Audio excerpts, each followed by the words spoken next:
உலக வரலாற்றில் தோல்வியே காணாத மன்னர்களில் ஒரு சிலர் தான் இருக்கிறாங்க. அதில் மிக முக்கியமான ஒருவர் தான் மாவீரன் அலெக்சாண்டர். இந்த இடத்துல அலெக்சாண்டர் என்று சொன்னதுமே பலரும் முன்வைக்கக்கூடிய ஒரு கருத்து என்ன அப்படின்னா, அலெக்சாண்டர் இந்தியாவின் மீது படையெடுத்து வந்த சமயத்தில் அலெக்சாண்டருக்கும் புருஷோத்தமனுக்கும் இடையே ஒரு மிக பெரும் போர் நடந்தது. நடந்த அந்த போரில் அலெக்சாண்டர் தோல்வி அடைந்தார் என்று பலருமே அவங்களுடைய கருத்துக்களை முன்வைப்பாங்க. மற்றும் சில பேர் இல்லை நடந்த அந்த போரில் அலெக்சாண்டர் வெற்றியடைந்து விட்டார். வெற்றியடைந்த பிறகு போரஸிற்கு அவருடைய நாட்டை பரிசாக கொடுத்துவிட்டு அவர் மீண்டும் அவருடைய நாட்டிற்கே சென்று விட்டார் என சிலர் அவர்களுடைய கருத்துக்களை முன்வைப்பாங்க. இதில் உண்மை என்ன? நடந்த அந்த போரில் வெற்றியடைந்தது யார்? அலெக்சாண்டரா இல்லை புருஷோத்தமனா? வாருங்கள் இந்த பதிவில் விரிவாக காணலாம்.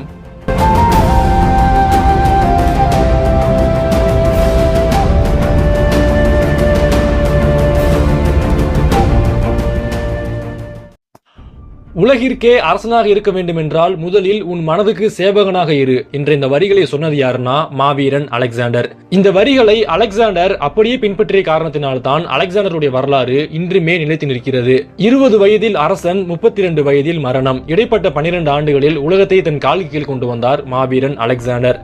மாவீரன் அலெக்சாண்டர் என்றதுமே பலருக்கும் ஞாபகம் வருவது என்னன்னா, அவர் தோல்வியை காணாதவர். ஆம், அது உண்மைதான்.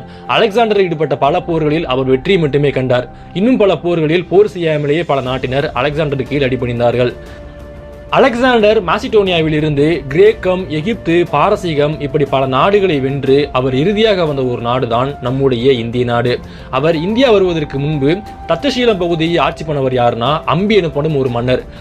இந்த அம்பி எனப்படும் மன்னர் அலெக்சாண்டரின் மிக பெரும் படைபலத்தை அறிந்து கொண்டு அலெக்சாண்டரை எதிர்த்து போர் செய்யாமல் அலெக்சாண்டர் வருகிறார் என்று தெரிந்ததுமே அலெக்சாண்டரிடம் சென்று மண்டியிட்டு விட்டார். அம்பி அலெக்சாண்டரிடம் மண்டியிட்ட பிறகு அலெக்சாண்டர் இந்தியர்களை வலிமை குன்றியவர்கள் என்றுதான் நினைத்து வந்தார். ஆனால் இந்த அலெக்சாண்டரின் எண்ண ஓட்டங்களை சுக்குநூறாக நொறுக்கியவர் தான் மாவீரன் புருஷோத்தமன் எனப்படும் போரஸ். அலெக்சாண்டர் தட்சசீலம் பகுதியை கைப்பற்றிய பிறகு அடுத்ததாக அவர் இந்தியாவிற்குள் அடியெடுத்து வைக்கிறார். அவர் இந்தியாவிற்குள் அடியெடுத்து வைத்த சமயத்தில் இந்தியாவின் எல்லை பகுதியில் இருந்த மாவீரன் தான் போரஸ். இவர் அன்றைய காலகட்டத்தில் பஞ்சாப் பகுதியை ஆட்சி பண்ணி கொண்டிருந்தார். மிகச்சிறந்த வீரர், யானைப்படையை வெற்றிகரமாக செலுத்தி வெற்றிகளை குவிப்பதில் சூரர், எவ்வளவு பெரிய எதிரியாக இருந்தாலும் தீரத்துடன் களத்தில் எதிர்கொள்ளக்கூடியவர் புருஷோத்தமன் என்று ஏற்கனவே ஒரு அரசியல் வல்லுநர் அலெக்சாண்டரை எச்சரித்து அனுப்பினார். இதனால் அலெக்சாண்டர் இந்தியா வருவதற்கு முன்பே போரஸ் மன்னருடைய வரலாறும் அவருடைய வீரமும் அலெக்சாண்டருக்கு நன்கு தெரிந்திருந்தது.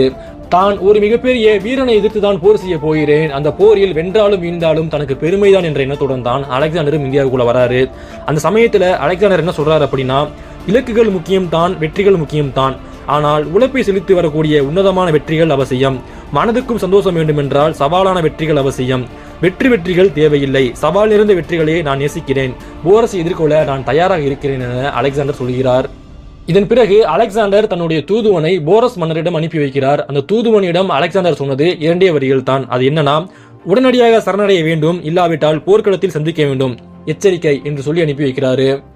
அலெக்சாண்டர் சொன்னதை அச்சு பெறலாம அந்த தூதுவன் அப்படியே போரஸினுடைய அரசவையில் சொல்கிறார். அதற்கு அங்கிருந்த அமைச்சர்கள் என்ன சொன்னாங்கன்னா, அலெக்சாண்டர் பெரிய வீரனாக இருக்கலாம், ஆனால் மன்னர் போரஸின் படைபலம் தெரியாமல் சிறுபிள்ளைத்தனமாக மிரட்டல் விடுகிறார்.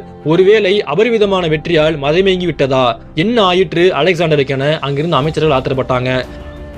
இதன் பிறகு மாவீரன் போரஸ் என்ன சொல்கிறார் அப்படின்னா, அம்பியை போல கோழை தலைவன் அல்ல நான், முடிந்தால் என்னை தொட்டு பார்க்க சொல்லுங்கள், உங்கள் மன்னரை சந்திக்க வேண்டும் என்றால் அது யுத்த களமாகத்தான் இருக்கும் என போரஸ் சொல்கிறார். போரஸ் சொன்னதை அப்படியே அச்சு பெறலாமல் அந்த தூதுவன் அலெக்சாண்டரிடம் சொல்கிறார். தான் ஒரு சரியான வீரனை தான் எதிர்கொள்ள போகிறேன், இந்த போருக்கு நான் தயார் என கூறுகிறார். இதன் பிறகு போரானது ஆரம்பிக்கிறது. ஜீலம் நதிக்கரையில் அலெக்சாண்டரின் படைகளும் போரஸின் படைகளும் எதிரெதிரே அணிவகுத்து நிற்கிறது. குறுக்கே இருப்பது நதி மட்டும்தான். நதியின் மேற்கு புறத்தில் அலெக்சாண்டரின் மிக பெரும் படைகளும், நதியின் கிழக்கு புறத்தில் போரஸ் மன்னரின் மிக பெரும் படைகளும் இருந்தன. இடையில் என்ன ஒரு மிக பெரும் பிரச்சனைனா, இடையிலும் மிக பெரும் நதி ஓடியது. இது மட்டுமல்லாமல் விடாது மிக பெரும் கனமழையும் பெய்து கொண்டிருந்தது. இந்த சமயத்துல அலெக்சாண்டர் என்ன யோசிச்சார் அப்படின்னா, எப்படி நம்ம இந்த கரையில் இருந்து அந்த கரைக்கு செல்றது, அங்க சென்றால் தான் நம்மால போரஸை வீழ்த்த முடியும் என்று அலெக்சாண்டர் சிந்திக்க ஆரம்பிக்கிறார். அவருக்கு இடையில மிக பெரும் நதி ஓடியது. அந்த நதியில் மிக பெரும் வெள்ளப்பெருக்கும் ஓடியது. இதனால் அலெக்சாண்டரின் படைகள் ஆரம்பத்திலேயே திணற ஆரம்பித்தது. இதன் பிறகு அலெக்சாண்டர் ஒரு பாதையை கண்டுபிடிக்கிறார். ஜீரம் நதி ஒரு பகுதியில் சென்று வளைந்து ஓடியது. அந்த பகுதியில் ஆழம் குறைவாக இருந்தது. அந்த வழியாக நாம் சென்றால் நதியின் மறுக்கரை அடைந்து விடலாம் என கூறி அலெக்சாண்டரின் ஒட்டுமொத்த படைகளும் அந்த வழியாக நதியின் மறுக்கரையை அடைகிறது. அலெக்சாண்டரினுடைய வீரர்கள் படகுகள் மூலமாக நதியின் ஒரு புறத்தில் இருந்து மறுபுறத்துக்கு சென்று கொண்டிருந்தாங்க. அந்த பகுதியில் ஆழம் குறைவாக இருந்தனால அந்த பகுதியை அவங்களால எளிதில் கடக்க முடிந்தது. நதியின் மறுபுறம் போரஸின் மிக பெரும் படை இருந்தது. அந்த படையில் இதுவரை அலெக்சாண்டரின் வீரர்கள் பார்த்திராத ஒரு மிக பெரும் ஆயுதமும் இருந்தது. அதுதான் யானைப்படை. போரஸ் மன்னருடைய மிக பெரும் பலமே அவருடைய யானைப்படை தான். போரஸ் மன்னர் அவருடைய யானைப்படையை அந்த போர்ல பயன்படுத்தினாரு. போரஸ் மன்னருடைய படையில் 30,000 காலாட்படை வீரர்கள், 4,000 குதிரைகள், 300 தேர்கள், 200 யானைகள் என ஒரு பெரும் படை நதியின் மறுபுறத்தில் இருந்தது. இது மட்டுமில்லாம போரஸ் மன்னர் அவருடைய படைகளை ஒரு வியூகத்தை அமைத்து அந்த வியூகத்தின் அடிப்படையில் அவர்களுடைய படைகளை நிலைநிறுத்தி வச்சிருந்தாரு. முன் வரிசையில் யானைப்படை, பின் வரிசையில் காலாட்படை, காலாட்படைகளை பாதுகாக்க இருபுறங்களிலும் குதிரைப்படை, இப்படி ஒரு அணிவகுப்பு அவர் வச்சிருந்தாரு. போரஸினுடைய இந்த வியூகம் அலெக்சாண்டருக்கு மிக பெரும் பிரமிப்பை ஏற்படுத்தியது. வியூகத்தை உடைக்க வேண்டும் என்றால் அதிகம் செலவழிக்க வேண்டியது படைபலத்தை அல்ல, மூளையைத்தான் என அலெக்சாண்டர் உணர்ந்து கொண்டார். அந்த சமயத்துல அலெக்சாண்டரின் படைபலம் என்ன அப்படின்னா 32,500 காலாட்படை வீரர்களும் 7,300 குதிரைப்படை வீரர்களும் அலெக்சாண்டருடைய படையில இருந்தாங்க. போரஸ் மன்னரை விட கிட்டத்தட்ட 3000 குதிரைகள் அலெக்சாண்டரிடம் அதிகமாக இருந்தது. ஆனால் அலெக்சாண்டரிடம் யானைப்படை இல்லை. இதன் பிறகு போரானது ஆரம்பிக்கிறது. போர் ஆரம்பித்தவுடன் முதலில் யாரு கை ஓங்கி இருந்ததுன்னா அது மாவீரன் போரஸினுடைய கைகள் தான் ஓங்கி இருந்தது. போரஸ் அவருடைய படைகள்ல முன்பகுதியிலேயே அவருடைய ஒட்டுமொத்த யானைப்படையை பயன்படுத்தி இருந்தாரு. இதனால எதிர்த்து வந்த காலாட்படை வீரர்களையும் குதிரைப்படை வீரர்களையுமே யானைப்படை துவம்சம் செய்தது. மாசிடோனிய வீரர்களால் போரஸினை எதிர்த்து சண்டை போட முடியாமல் திணறினார்கள். இது மட்டுமல்லாமல் அந்த சமயத்தில் மிக கடுமையாக மழையும் பெய்து கொண்டிருந்தது. கடுமையான மழையின் காரணமாக அலெக்சாண்டரின் குதிரைப்படை தேர்ச்சக்கரங்கள் அனைத்தும் மண்ணில் புதையுண்டது. இதனால் அலெக்சாண்டரின் குதிரைப்படை தோல்வியடைந்தது. நிலைமை இப்படியே போனால் ஒட்டுமொத்த மாசிடோனிய வீரர்களும் போரஸினுடைய யானைக்கே இரையாகி விடுவார்கள் என்று அலெக்சாண்டர் உணர்ந்து கொண்டார். இதன் பிறகு அலெக்சாண்டர் அடுத்ததாக புதிதாக ஒரு வியூகத்தை அமைக்கிறார். அது என்ன அப்படின்னா, நீங்கள் ஒருவரும் யானைகளுடைய துதிக்கைகளையும் தந்தங்களையும் வெட்டி எறியுங்கள். ஈட்டியை வைத்து யானையினுடைய கால்களை குத்துங்கள். இதனால் யானையானது மாண்டு கீழே விழுந்துவிடும். நம்மால் இந்த போரில் எளிதாக வெல்ல முடியும் என அலெக்சாண்டர் சொன்னாரு. அலெக்சாண்டர் சொன்னதை அப்படியே அவங்க வீரர்கள் பின்பற்ற ஆரம்பிச்சாங்க. அவர்கள் எதிர்பார்த்த மாதிரியே போரஸ் மன்னருடைய மிக பெரும் யானைப்படை அந்த போரில் தோல்வியடைய ஆரம்பித்தது. அலெக்சாண்டரின் படைக்கு மிக பெரும் வெற்றியும் கிடைத்தது. போரஸ் மன்னருடைய மிக பெரும் பலமே அவருடைய யானைப்படை தான். யானைப்படை அந்த போரில் வீழ்த்தப்பட்ட பிறகு போரஸிடம் எஞ்சியிருந்தது காலாட்படையும் குதிரைப்படையும் மட்டும்தான். கனமழையின் காரணமாக அலெக்சாண்டராலும் போரஸாலும் 2 பேராலுமே குதிரைப்படையை பயன்படுத்த முடியல. இதனால காலாட்படை வீரர்கள் தான் நேருக்கு நேராக மோதிக்கொண்டாங்க. கடும் மழை ஆரம்பத்தில் போரஸ் மன்னருக்கு மிக பெரும் சாதகமாக இருந்தாலும் போர் செல்ல செல்ல அது அவருக்கு பாதமாக முடிந்தது. போரில் அலெக்சாண்டரின் படைபலம் கை ஓங்கியது. தன்னுடைய வீரர்கள் தன் கண்முன்னே இருந்து கொண்டிருப்பதை புருஷோத்தமன் அங்கிருந்து பார்த்து கொண்டிருந்தார். குதிரைப்படை போனால் என்ன, யானைப்படை போனால் என்ன, நம்மிடம் காலாட்படை இருக்கிறது. எஞ்சிருக்கக்கூடிய காலாட்படையை வைத்து தான் ஒரு மிக பெரும் வியூகத்தை அமைக்க போகிறேன்னு கூறி போரஸ் மன்னர் ஒரு வியூகத்தை அமைக்கிறாரு. அது என்ன வியூகம் அப்படின்னா, வீரர்கள் அனைவரும் சங்கிலி போல ஒருவரை ஒருவர் பிணைத்துக் கொள்ள வேண்டும். அது மாதிரி ஒரு வியூகத்தை அமைக்கிறாரு. போரஸின் இந்த வியூகத்தை பார்த்த அலெக்சாண்டர் ஒரு சமயத்துல பிரமிச்சு போயிறாரு. திடீர்னு எங்கிருந்து மறுபடியும் இவ்வளவு வீரர்கள் வந்தாங்க என்று அவர் சிந்திச்சாரு. இந்த படையை உடைக்கணும்னா அதற்கு ஈட்டி படைத்தான் தயாராக இருக்கும் என கூறி அலெக்சாண்டர் அவர்களுடைய வீரர்களை, நீங்கள் ஈட்டியுடன் முன்னேறுகள், எதிர்த்து வரும் வீரர்களை குத்தியே கொள்ளுங்கள் என உத்தரவிடுகிறார். இதன் பிறகு அலெக்சாண்டரின் காலாட்படை வீரர்களுக்கும் போரஸின் காலாட்படை வீரருக்கும் நேரடியாக யுத்தம் நடைபெறுகிறது. நடந்த அந்த போரிலும் போரஸ் மன்னருடைய காலாட்படை தோல்வியடைகிறது. இறுதியாக போரஸ் மன்னர் அலெக்சாண்டரின் மாசிடோனிய படை வீரர்களால் சுற்றி வளைக்கப்படுகிறார்.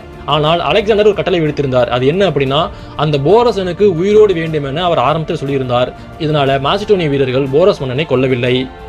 போரில் என்னதான் போரஸ் மன்னர் தோல்வி அடைந்திருந்தாலும் அவருடைய வீரத்தை கண்டும் அவருடைய படையை அவர் வழிநடத்தும் திறனை கண்டும் அலெக்சாண்டர் வியந்து போனாரு.